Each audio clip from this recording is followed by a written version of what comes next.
So 2 van julle gaan huis toe. Maar ons is nou op 'n stadium waar dit baie dun gesny word. Dis klein dingetjies wat 'n groot verskil maak. En wat ook al gebeur, soos julle hier sit, is julle die 8 beste braaiers in Suid-Afrika.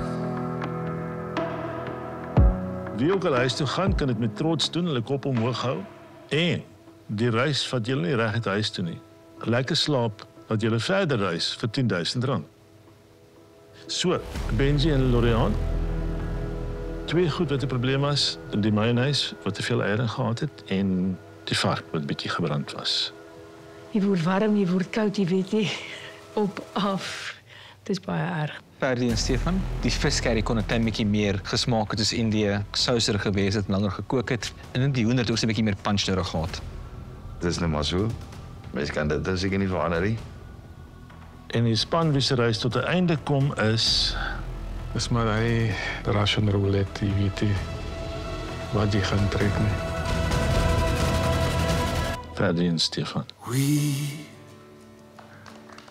We better run. Was lag om nou uit te gaan. Ek meen so naby.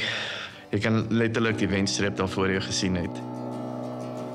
'Cause there's no second chances, no the shoulder glances. This is it. Dat is goed ons reise wat niemand vir jou kan wegvat nie. En ek het baie geleer.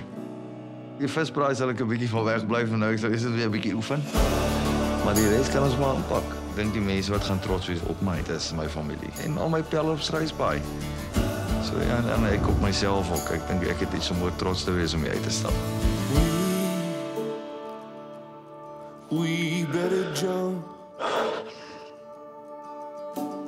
Ek dink die grootste groei vir my in hierdie ervaring is om myself te geleer ken het. Dit het my soveel 'n sterker mens gemaak. Ek het top 4 gemaak en dit sê dat ek nie hoef van myself so te twyfel nie. Come do your worst. Ek stap 'n beter mensie uit. Maar ek dink ek was 'n moeë goeie mens voor ek hier gekom het ook.